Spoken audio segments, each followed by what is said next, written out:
নমস্কার সকলকে। আমার পেজের আরেকটি নতুন ভিডিওতে আপনাদের সকলকে অনেক অনেক স্বাগত।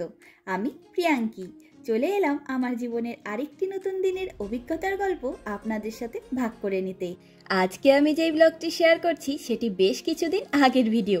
তবে কি বলুন তো, এবারে আমার একটু তাড়াহুড়োই পড়ে গেছে পুরনো ব্লগগুলোকে পোস্ট করবার জন্য, কারণ আমরা কয়েক মাসের মধ্যেই বাড়ি ফিরবো। তাই ভেবেছি পুরনো হোক কিংবা নতুন, যেই ব্লগগুলির সাথে একটুও কিছু নতুনত্ব কিংবা বিশেষ কিছু আনন্দ বা ভালো লাগা জুড়ে রয়েছে সেই ব্লগগুলি পোস্ট করব।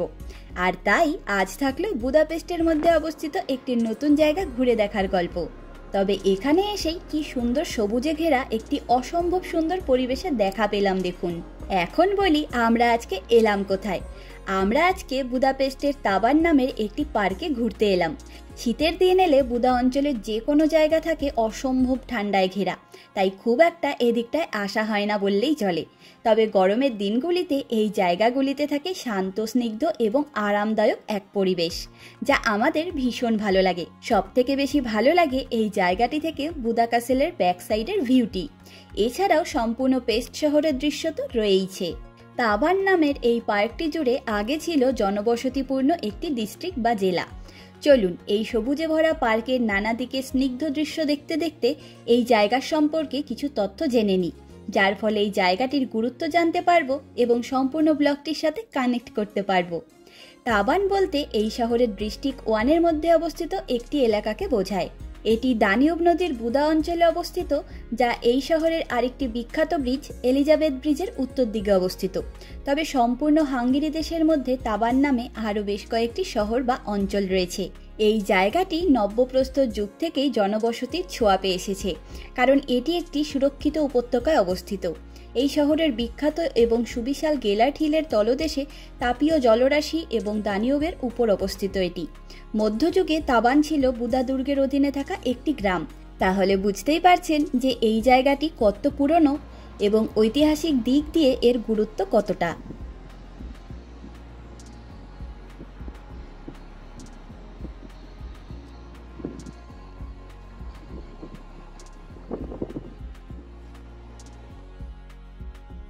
তবে জানেন তো, এই একই পার্কে তাবানের আরও একটি অসাধারণ সুন্দর দিক রয়েছে, আর সেখানে আমাদের দেশের বিশাল এক ব্যক্তিত্বের মূর্তিও রয়েছে। তবে এই সম্পূর্ণ পার্কটি অনেকটাই বড় আকারের, যা এক বিকেলে ঘুরে দেখা প্রায় অসম্ভব। তবে পরে একদিন অবশ্যই যাব সেই জায়গাটিকে ঘুরে দেখতে আপনাদের সাথে। আর এই যে আমরা এখন এই পাহাড়টির ওপরে অবস্থিত পার্কটির ওপরে দাঁড়িয়ে রয়েছি, এই পাহাড়ের নিচে রয়েছে উষ্ণ প্রস্রবণ, যা হাঙ্গেরির আরেকটি অতি পরিচিত বিষয়। থার্মাল বাথ হলো এই দেশের লোক কিংবা এই দেশে ঘুরতে আসা বা থাকতে আসা লোকেদের কাছে ভীষণ আকর্ষণীয় একটি বিষয়। তবে আমাদের দুজনেরই এরকম যে কোনো জলের জায়গায় একটু খুঁতখুঁত রয়েছে, তাই আমরা কোনোদিন থার্মাল বাথের দিকে যাইনি। তাই সেসব নিয়ে নিজেদের অভিজ্ঞতাও শেয়ার করতে পারলাম না। আর এদিক ওদিক ঘুরতে ঘুরতে চোখে পড়লো চাল কুমড়ো বা লাউ গাছের মতন একটি গাছের দিকে।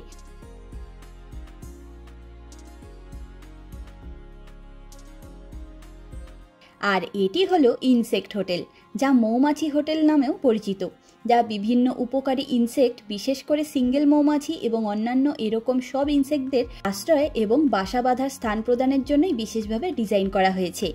এই কাঠামোগুলির মেন লক্ষ্য হলো স্থানীয় পোকামাকড়দের জনসংখ্যাকে সমর্থন করা, বিশেষ করে শহুরে এলাকা যেখানে প্রাকৃতিক আবাসস্থল সীমিত হয় বলেই এরকম ব্যবস্থা করা হয়েছে।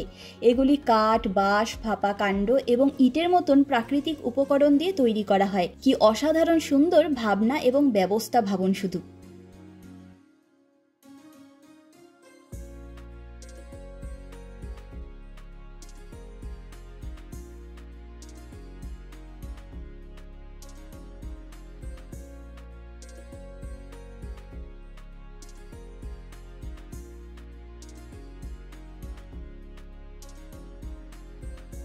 এখানকার বেশিরভাগ পার্কে এরকম আর্টিফিশিয়াল ফ্লোর লাগানো থাকে।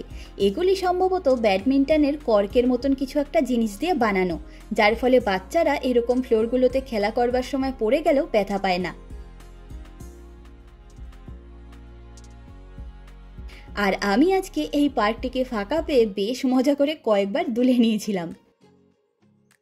আর ওই পাহাড়ের ওপরে যে লাল রঙের বিল্ডিংটি দেখতে পাচ্ছেন সেটি হলো বুদাপেস্ট গেলার্ট হিলের ওপর অবস্থিত একটি ভিলা বাড়ি, যার নাম সোস হেগেদুস ভিলা। এটি এই শহরের মনোরম দৃশ্য উপস্থাপন করে, যা ঊনবিংশ শতকের শেষের দিকে নব্য রেনেসাঁ স্থাপত্যের শৈলীতে তৈরি হয়েছিল। এটি বর্তমানে ব্যক্তিগত মালিকানাধীন এবং জনসাধারণের জন্য উন্মুক্ত নয়, তবে পাহাড়ের গায়ে এই লাল ভিলা বাড়িটি অপূর্ব সুন্দর দেখায়। এই মনুমেন্টটি 1956-এর হাঙ্গেরিয়ান রেভলিউশনের মেমোরিয়াল হিসেবে স্থাপন করা হয়েছিল। এই পার্কটি জুড়ে এখন বেশ হাওয়া দিচ্ছে, চারিদিকে গাছগুলিতে সেই হাওয়ার জন্য কি সুন্দর শব্দ ভেসে আসছে, শুনুন শুধু।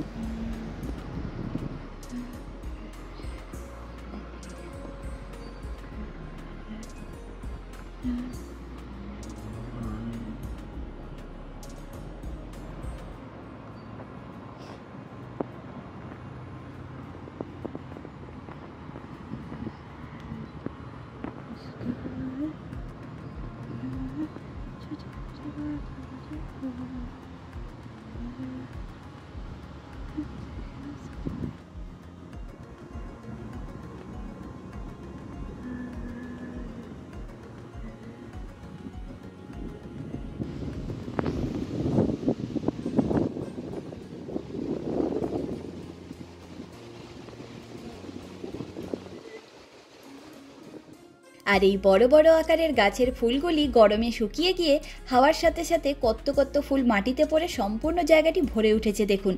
তবে এই গাছের যে কোনো ডাল ধরে একটু ঝাঁকাতেই ঝিরঝির করে সব শুকনো ফুলগুলি ঝরে পড়ে, সেটা আমার দারুণ সুন্দর লাগে দেখতে। তবে সেই আশা নিয়ে গাছের কাছে গিয়ে থাকলেও গাছের মধ্যে আর হাত দেওয়ার সাহস পেলাম না, এত মৌমাছির ভিড় ছিল সেখানে।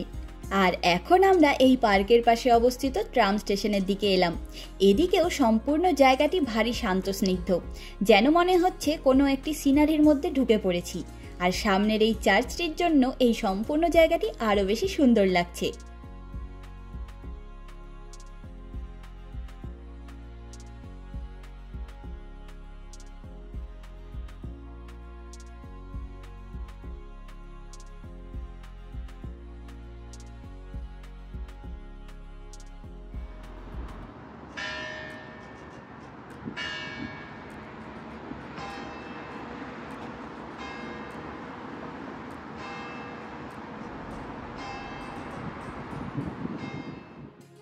আজকের ব্লগটি আপনাদের কেমন লাগলো অবশ্যই জানাবেন।